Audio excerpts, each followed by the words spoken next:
Thank you everyone for joining today's webinar. My name is Deborah Danziger and I'm the VP of Marketing for OnRamp.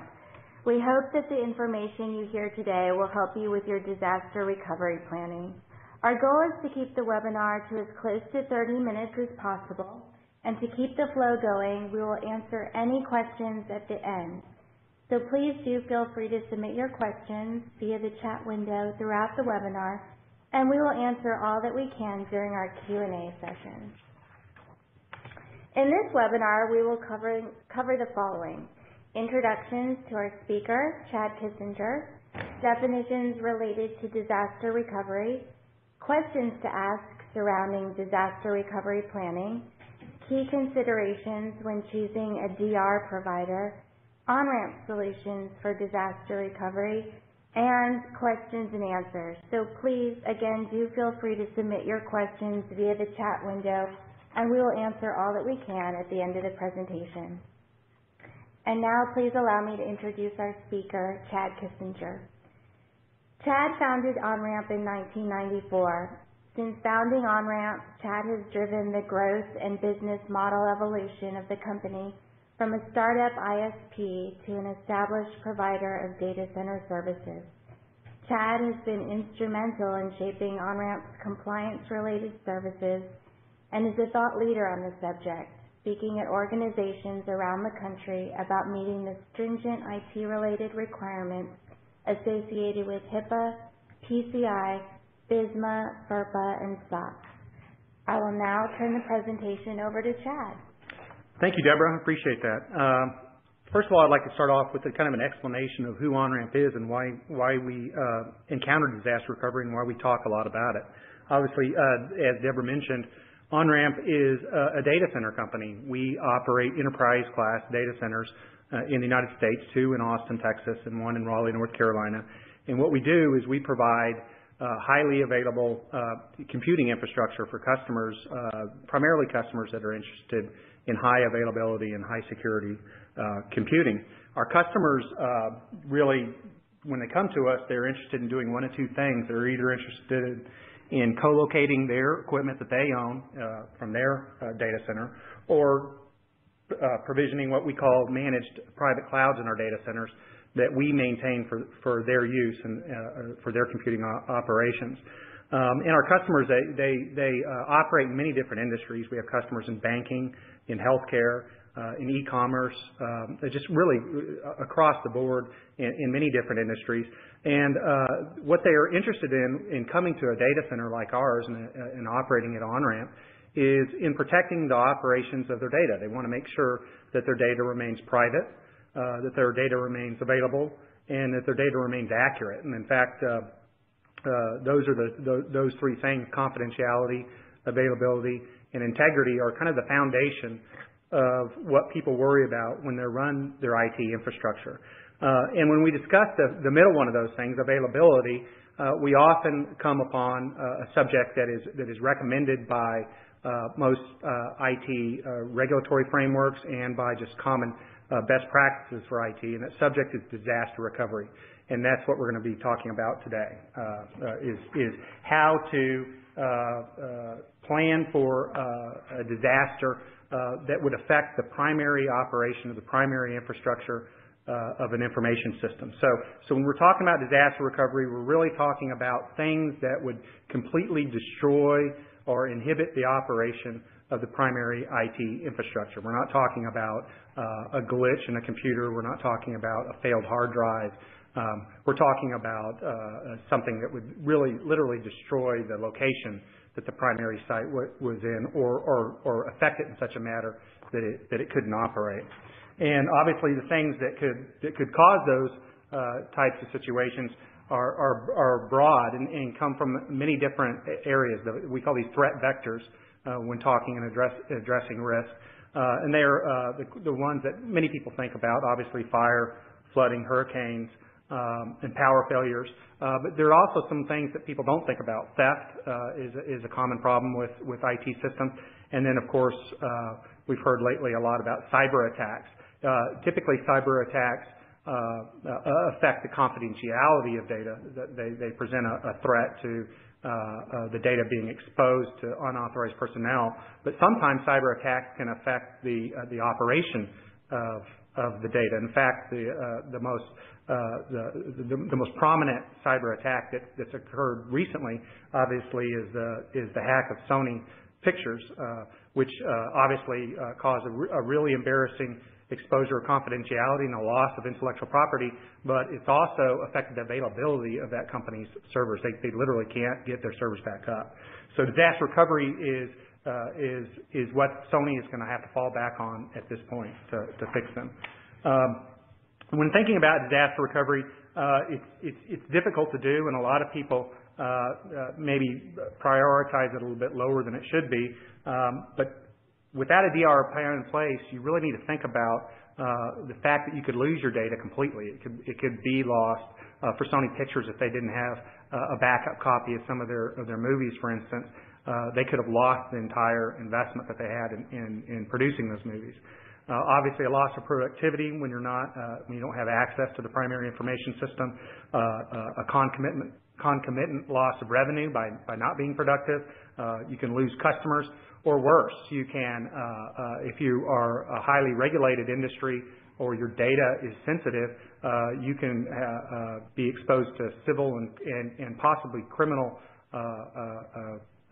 injury if you lose access. For instance, Sarbanes-Oxley requires that the chief financial officers of public companies ensure the financial records of the company, and if you lose that, if you lose access to those financial records, you can be personally liable for having lost that data. So, real quickly, I want to go through a couple terms about disaster recovery and how we think about it.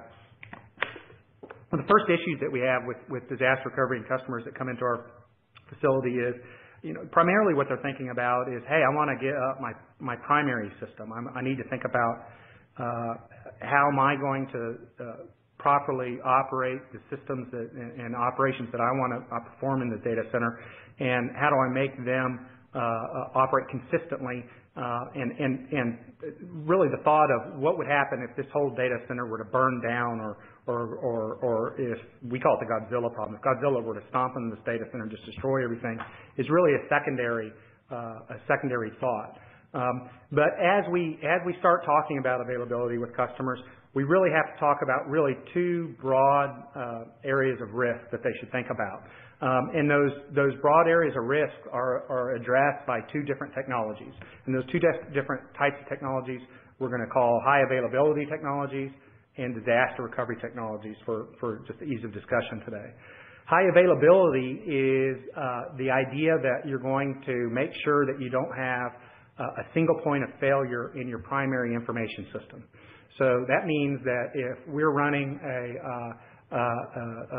let's say an electronic medical record system for a series of hospitals, we want to make sure that the computers or the servers that are offering the web pages that are running that electronic medical record system are redundant. That if one of the computers were to die, or if one of the power systems were to go out, that another computer would automatically take over and continue operation without any apparent interruption of operation from the users of that system.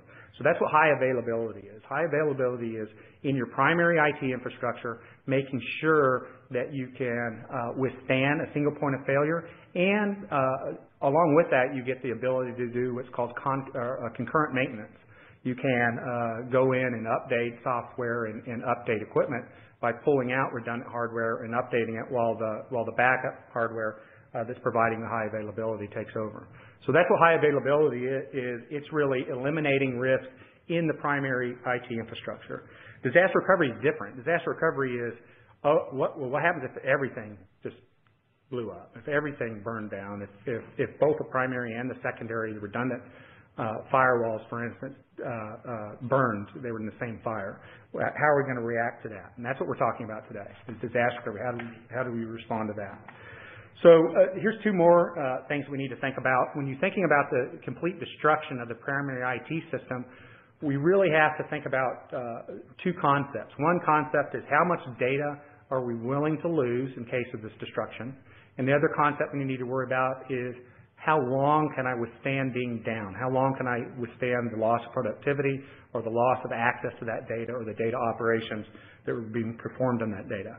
And we have these two terms that we have on this slide, recovery point objective and recovery time objective. And recovery point objective is literally how much data can I possibly lose in the worst case scenario.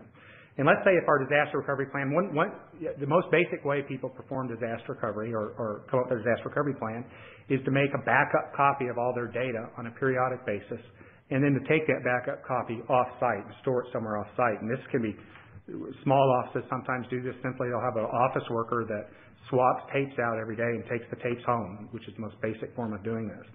And if that small office were to do that backup every night, let's say they had it scheduled to do it at midnight, and then the person walked that tape home every day, in a disaster, in the worst case, a fire could occur in that office at 11:59 p.m., and all the data that was created or changed during that day since the last backup would be lost. It would be irretrievable. Even if we go to that backup tape that was taken the day before, it's not going to reflect any of the things that occurred on the day between the backup and the fire. So that's what a recovery point objective is. It's the amount of data that your backup system is going to allow you to lose in the worst case scenario. The recovery time objective is how long is it going to take to get back up. So now I know I've lost a day in that small clinic or small environment. Now I've got this tape. How long is it going to take me to get a new computer, to extract the data off the tape, and get it connected back up, and get it running so I can get to my system. And in a clinical environment, like we're describing, it could be a couple of days to get a computer and to extract tape. So that's recovery point objectives and recovery time objectives. The first step in addressing disaster recovery is really to identify, well, what are we going to recover? I mean, how are we going to recover things? And the reason that we're going to do this next step is because disaster recovery is expensive.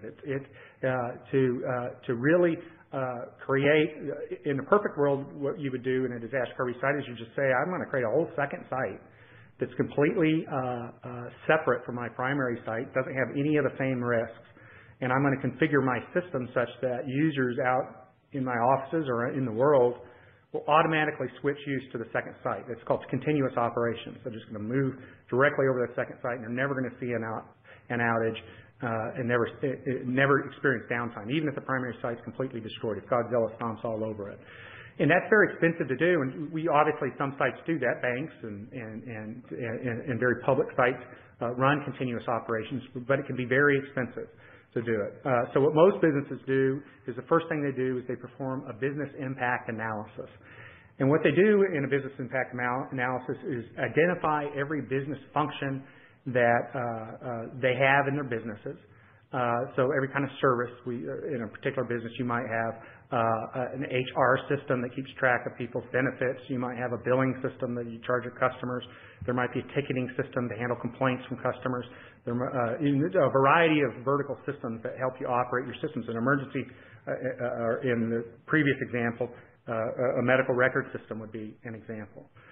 So we want to identify each of those systems that are operating on our information system, and we want to think about what would it be, how bad would it be, what are the risks that we would face if we were to lose some of that data or lose access to that data. So what we're trying to do is identify what's an acceptable recovery point objective, how much data could we possibly lose in the worst case, and what's an acceptable RTO, recovery time objective. And when you start doing those things, you really find that certain services are important. So like an emergency medical record might be very important to get up very fast. You might want continuous operations, especially if it was life-threatening, if that medical record wasn't available.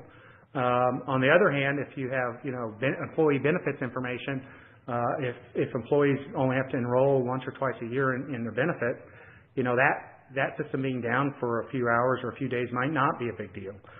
So we would have a lower recovery point objective and recovery time objectives. And I want to make it emphasize that you need to prioritize the business impact analysis, prioritize services, because approaching zero recovery point objectives and zero recovery time objectives, basically eliminating, saying I can't lose any data and I can't ever be down, is very expensive and can get very expensive. And as you approach those, you spend more and more money. So typically our customers want to identify places where they want to concentrate the amount of money they want to spend on the disaster recovery, and other places where they can maybe withstand a little bit of loss. So once you've identified suitable RPOs and RTOs for the different services, we have to identify the risks that those RPOs and RTOs might face. And obviously, the entry-level level of disaster recovery that people do is to create, at the minimum, an off-site copy of the critical data. That's the first risk, is that something's going to happen to the primary site. There's going to be a fire, there's going to be a flood, there's going to be theft, or there's going to be a cyber attack. Somebody's going to come in and they're going to hack in the computers, they're going to get control of the computers, and they're going to give a command that erases everything. Or they're going to give a command that encrypts everything, and they're going to threaten us that they're not going to de-encrypt it unless we give them money. These are all real-world examples. So we want to make sure we got a copy of the data that's somewhere separate, that's not exposed to those threats.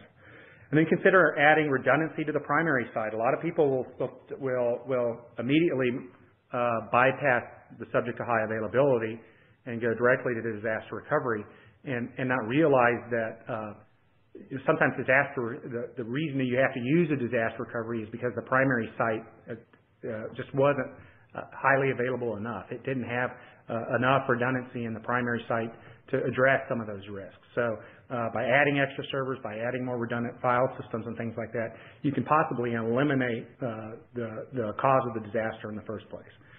And then consider replicating data and operations to an alternate site. So this would be the next level up for disaster recovery is, gosh, a one-day RPO losing a day's worth of data and taking several days to get up is just not suitable for my electronic medical record system or something like that. I need a much lower RPO and RTO. Well, then what you have to do is you have to start provisioning infrastructure at an alternate site, at a site that doesn't have the same dependencies, is not facing the same risks as the primary site. There's two problems that you address though when you create a secondary site. The first problem is, how do I replicate the data from the primary site to the secondary site? So as people are using this medical record system as an example, and changing blood types and changing information in medical records, those changes have to be replicated to the alternate site, so that when operations switch over, there's a consistent view of the data. The data is the same in both sites. So replicating data is a problem. And as you approach a recovery point objective 0, replication costs go way up. It's very hard to get RPO of 0 when you're replicating data. And in fact, some businesses get into problems where they actually have to have their primary and secondary site far enough apart so they don't have the same hazards, but close enough that the speed of light doesn't become an issue in replicating the data. So replication is a really big issue in disaster recovery. And then the second issue is, how do you shift operations to the secondary site? And then something that a lot of people don't think about, even people that have formal disaster recovery plans, how do you shift operations back to the primary site after the disaster recovery has been handled? So consider how are you going to replicate data, and then how are you going to flip operations to the alternate site? How are you going to shift operations back from the alternate site? And then once you have that, once you've figured out how you're going to increase the redundancy in your primary site, you got a critical off-site copy, you've considered replicating the data and how you're going to replicate the data and switch operations, you want to create a plan or a script for how the operations will react to different scenarios. So literally write out, hey, if the primary site dies, this is how we're going to shift domain name service. This is how we're going to shift operations. We're going to have people go to a different website. We're going to maybe we're going to turn off these services so that our disaster recovery site has enough capacity to handle our primary systems, but they won't have the capacity to handle our benefit systems, and we'll start up our secondary systems like the ones that handle our employee benefits on a periodic basis during the disaster. So you script that and plan that out and make sure that you have a plan, so that in the middle of the emergency, you're not scrambling thinking about things. And also planning the script often illuminates areas that need to have obviously more resources assigned to them. And then obviously implement the chosen technology in the disaster recovery plan. Now, Next subject is what factors should you consider when choosing a disaster recovery provider? Obviously, you want to think about, you want to eliminate common dependencies between your primary IT infrastructure and the place where your disaster recovery site is going to be located. So obviously, location is the primary thing. You want a location that isn't subject to the same hazard. So OnRamp has a large business offering disaster recovery to customers in Houston. And I'm often surprised at how many, particularly large businesses in Houston, will have a disaster primary site and a disaster recovery site in Houston.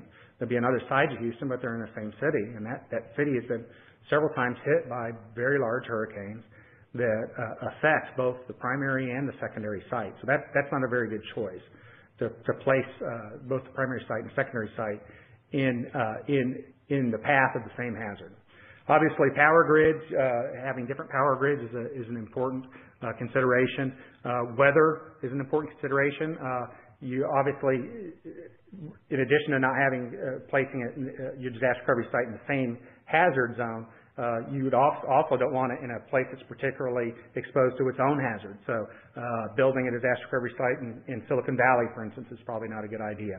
Or on the East Coast, where they're having some pretty extreme storms right now, obviously is not a really good idea on the very coast. Obviously, the disaster recovery site needs to itself be resilient. So a data center type site has the proper infrastructure with generators and UPS systems and such. When you talk to data centers, they obviously need to have access to diesel fuel, and some data centers need to have access to water. Many data centers use water to chill their air conditioning systems, and in an emergency, they have to truck in water. OnRamp's facilities do not use chilled water for our air conditioning system, so we've eliminated one of the common dependencies that many of our competitors have to withstand. We just need diesel fuel. And then access to network carriers. Obviously, data centers have to have redundant access to telecommunications. And then for many customers, many of our customers, for instance, run their own primary IT infrastructure because they just can't trust anybody else to do it. And disaster recovery really is the first time that they outsource infrastructure, or they outsource their IT operations. And that really presents a new conundrum for them. They have to worry about security and compliance. How can you integrate a partner into your IT systems, policies, and procedures in such a way that you can maintain security and compliance? And how do you keep your security scope in a way that you can control? OnRamp, specifically, we believe we're especially well suited to offer disaster recovery for customers. OnRamp, as I mentioned before, operates 3 data centers. We have 2 in Austin, Texas, 1 in Raleigh, North Carolina. Our first in Austin 1 in Austin is a 15,000 square foot facility, 4.5 megawatt facility that we've been running for about 12 years. Raleigh, North Carolina, I think we're on our 2nd year of operation there. It's about a 2 megawatt facility. And then Austin 2, which we've just opened up, is our flagship facility, is a 16.5 megawatt facility. Our Austin and our Raleigh data centers really complement each other very well because they're obviously distant from each other, and they operate on 2 different power grids. The United States has 3 power grids. One on the screen, as you can see, generally covers the eastern part of the United States. One covers the western part of the United States, and then Texas, of course, has its own power grid, and our Austin data centers are on that. So back in the 90s, you may recall there was some cascading power failures both on the East Coast and the West Coast caused by storms and fires that caused multi-state power failures. And if you had a primary and secondary site that were in those same regions, you could possibly lose both sites at the same time. So being on our own primary, our own grid, and having a data center in Raleigh, North Carolina on a different grid provides us really good electric redundancy. We offer co-location services for disaster recovery. Obviously, our data centers are enterprise class, state-of-the-art data centers.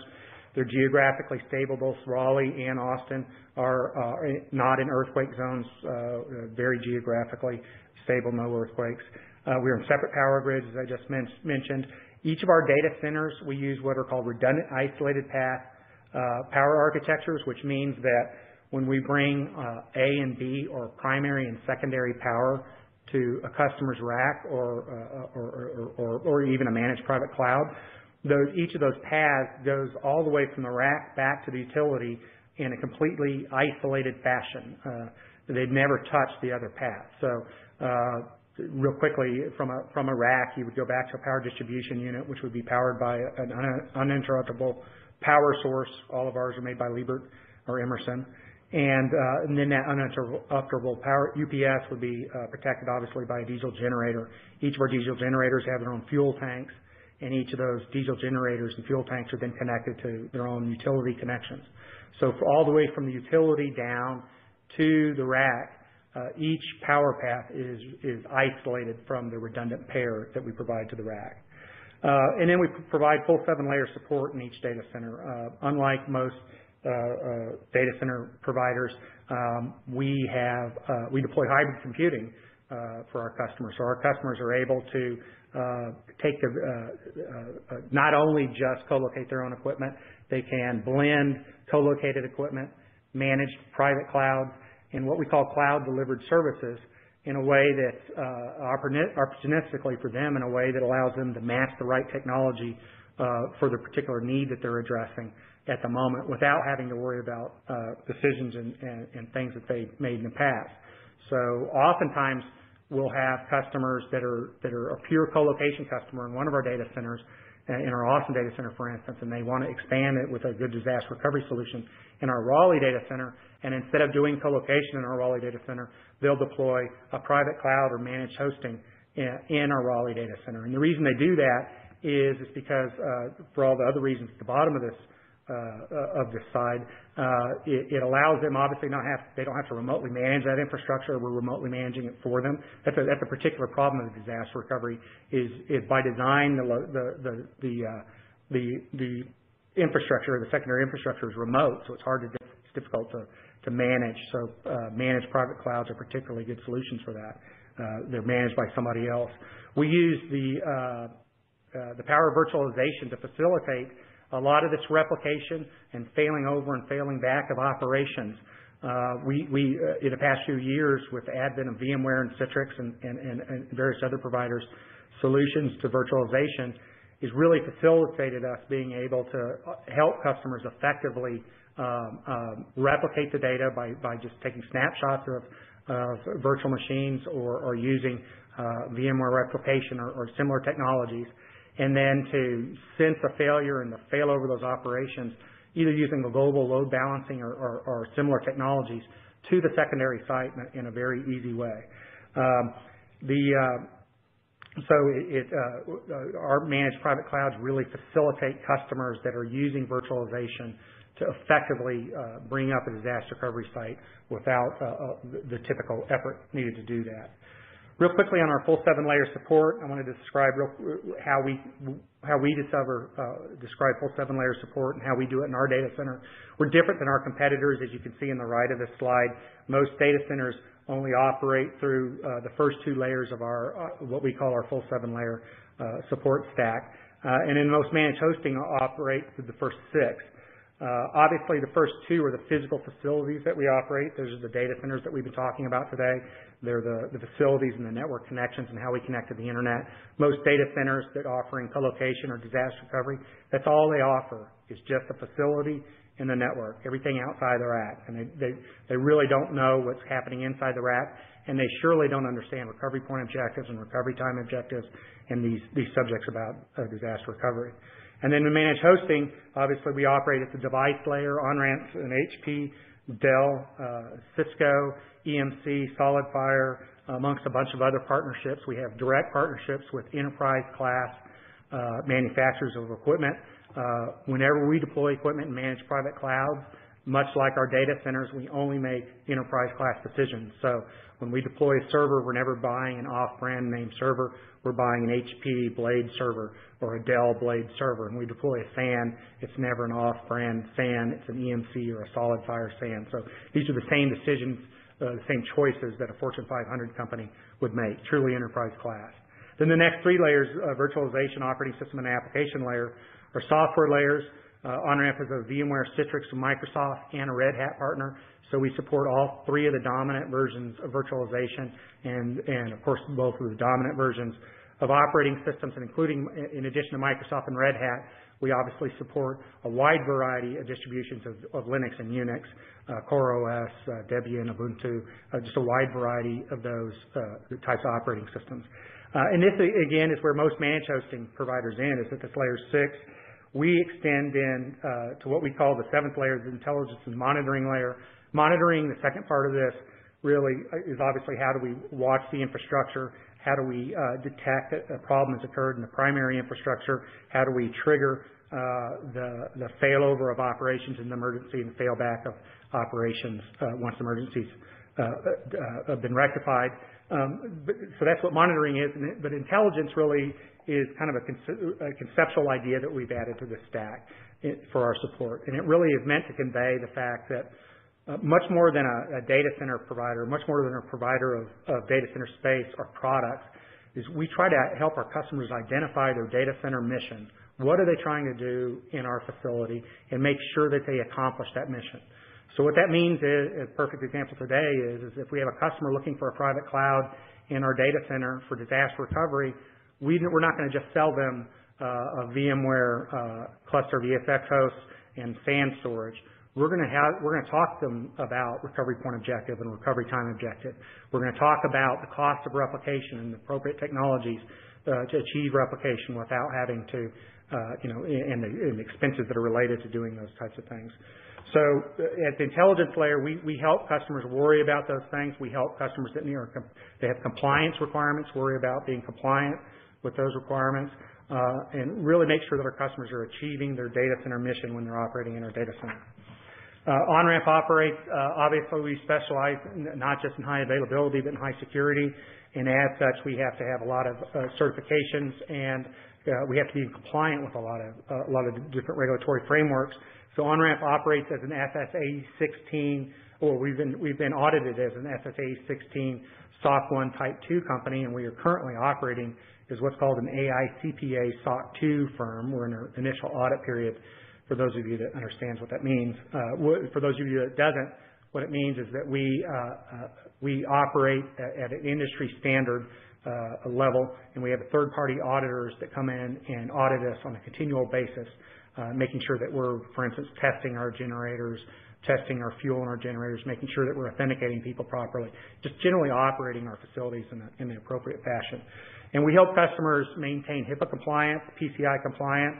And for our customers that are in Europe, we comply with what's called the US-EU Safe Harbor for privacy, which is very important to our European customers.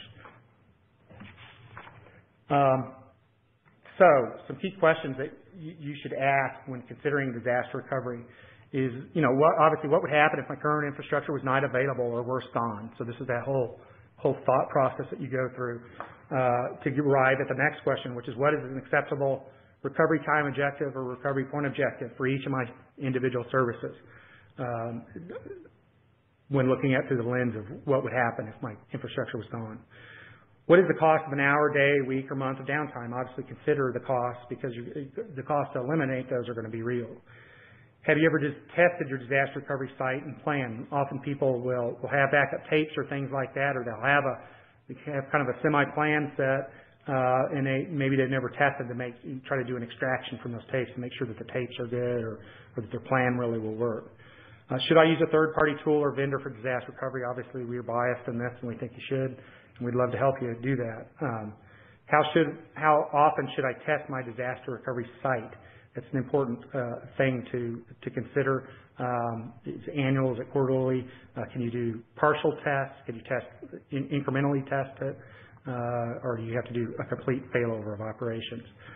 We have homegrown applications. Can we still have disaster recovery? Yes, you can still do disaster recovery. Disaster recovery, most of our customers don't affect what I would consider a monolithic solution for disaster recovery. They'll do a piecemeal solution. So for things with really low RPOs and RTOs, they'll have a very detailed plan, and for things that have really long RPOs or high RTOs, things that are not as important, they'll maybe have a very thin plan for those types of things, and and come with some other way to handle it. And isn't disaster recovery too expensive? It can be, but disaster recovery can destroy a business. It's a matter of again identifying the services, identifying the cost of them being down, and assigning a value to that. Great, thank you, Chad. We'd now like to open it up for questions, and Chad would be more than happy to answer any questions submitted via the chat window, and we'll answer all that we can in the time allotted. We have a question coming in right now from Robert, who asks if you could briefly explain the difference between RTO and RPO again. Okay, yeah, sorry about that. So RTO and RPO, and I wouldn't have called them these. This is an industry standard term, not something I invented. But RTO is recovery time objective, so how long is it going to take to recover from a disaster? And recovery point objective is, in the worst case, how much data can I afford to lose? And again, recovery point objective is affected by how often do you replicate the data off to the secondary site. And if you only do that once a day, then your recovery point objective is going to be one day. If you do it once a week, you could lose a week's worth of data. If you do it every 15 minutes, you'll only lose 15 minutes of data. And if you're doing it continuously, you won't lose any data. You have recovery point objective of 0. Recovery time objective is how long does it take to get that secondary copy of data back up and running so that my primary users can get back in operation. And that as you get recovery point objective lower, typically recovery time objective comes down too, because you necessarily, to get RPO down to a 0 point, typically the data is landing on a server that really exists and is really there and is already configured to run. So RTO typically comes down at the same time as RPO. Thank you. The next question is, can I just replicate my data and be protected? Well, that's what people do with often with just making backup copies of tapes. Is they're just replicating the data, and that is a very good first step. And that's what I would say 60% of businesses do. It's just a guess. They're just simply replicating the data. But you're going to have a really long recovery time objective, and you might have some more lost data, especially if you haven't tested your replication of the data. How are you going to recover that data? Because typically when you replicate the data, to get it back into operating form, you're going to have to get a new computer, you're going to have to install operating systems, and then there's going to be a piecemeal reinstallation of the data, and there's going to be a lot of work done to get the operations back up. So just replicating the data typically isn't enough. It's a good first step, but really scripting the failover of operations and the failback of operations. How are we going to bring that data, that secondary copy data up and running? And then this is again a thing that we see our more advanced disaster recovery partners that really try to get good disaster recovery sites failing to do is, okay, now that I'm operating on the secondary site, how do I replicate everything that's happened on the secondary site back to the primary site and fail back so that I can get back running in my primary site?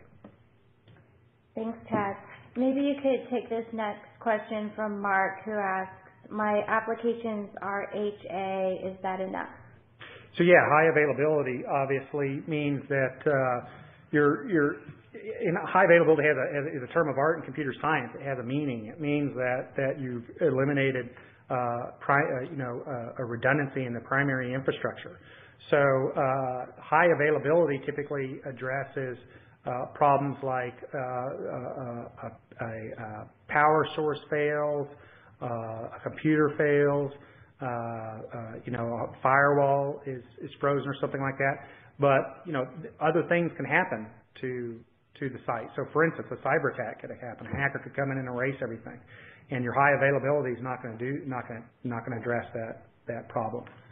So high availability addresses all the risks associated with an individual component of your primary infrastructure failing, but they don't address the erasure of data, the failure of data, or the complete destruction of the primary site. Thank you. Just waiting for a couple more questions as they're coming in right now.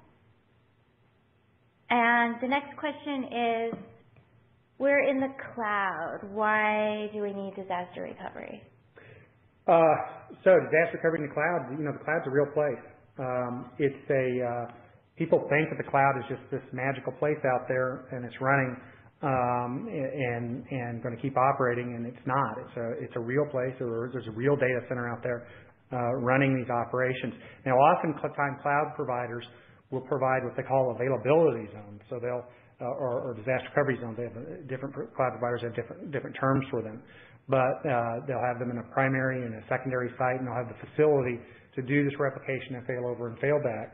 The problem with many of these, as we've seen recently with both Microsoft Azure and with Amazon Web Services, is sometimes those availability zones don't operate as intended.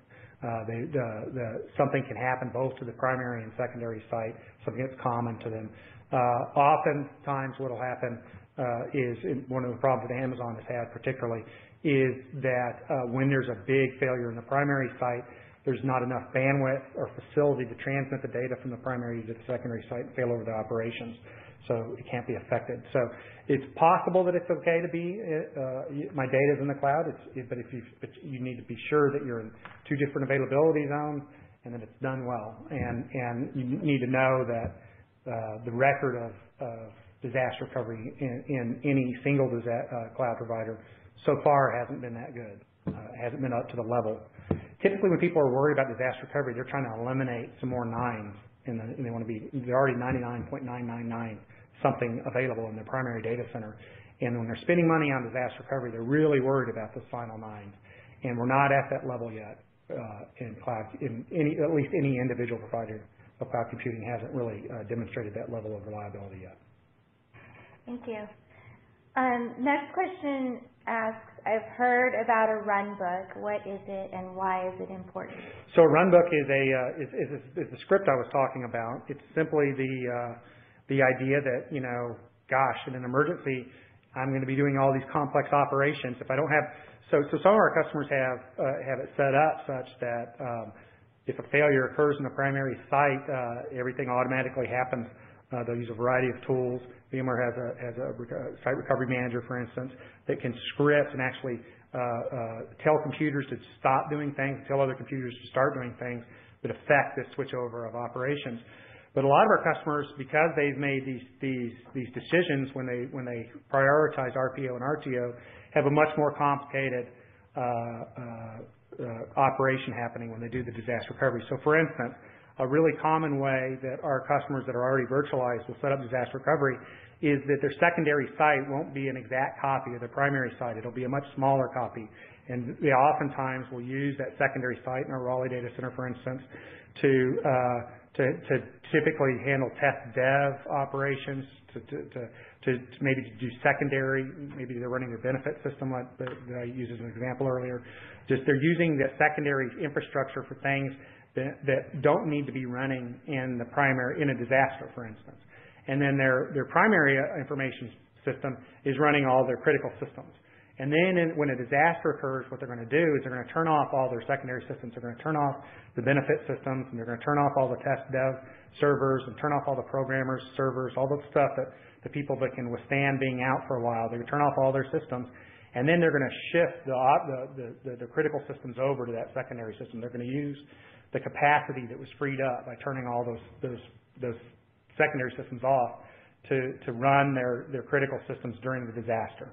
And then when they shift back, they're going to shift their critical systems back to their primary information system, and then restart those secondary services so they can get their customers or their employees can get back to the benefit systems and so on and so forth. So that ballet that has to occur, the shutting of the secondary systems down and the shifting over of the primary systems and the shifting back and the starting up the secondary systems, has to occur in a set order. And a runbook helps us make sure that we've scripted that and it's going to occur in a proper fashion. And it can be tested, and we can test it in a repeatable fashion, so that when you're in an emergency, when there's a hurricane outside, when you're leaving Houston, and you need to go pick up your family before you leave Houston, you're not trying to figure out, have I done everything I need to switch operations over? You have a script, a plan to do it, and you know what you have to do. That's what a playbook does for you. Great, thank you. We've had several questions come in about where do you suggest we start? So starting, obviously, starting is thinking about your data. Is the very first thing to think is what kind of systems do we have, and what users are use those systems. So here are all the databases we use. Here's all the applications we use, and here are the people that use them. And this is how those people count on them. This is how our customers count on this system. This is how our employees count on our system. This is how our vendors count on this system. This is how our shareholders count on our system. We have customers that, for instance, that have to cut checks periodically for their shareholders, and they realize in doing the disaster recovery plan that one of their big risks was not being able to cut those checks on the proper time. There's a penalty for not doing so, and not going through this process of really identifying what are the systems, who are the people that use them, and what are the dependencies, and how do they count on them. That's the place to start, and that leads you to making the appropriate decisions for recovery point objectives and recovery time objectives for each of those systems. Great, thank you. I'm afraid that's all the time we have. That will conclude our presentation. If you would like more information about OnRamp Disaster Recovery Solutions, please visit us online at onr.com. And on behalf of OnRamp, we'd like to thank everyone for attending today's webinar.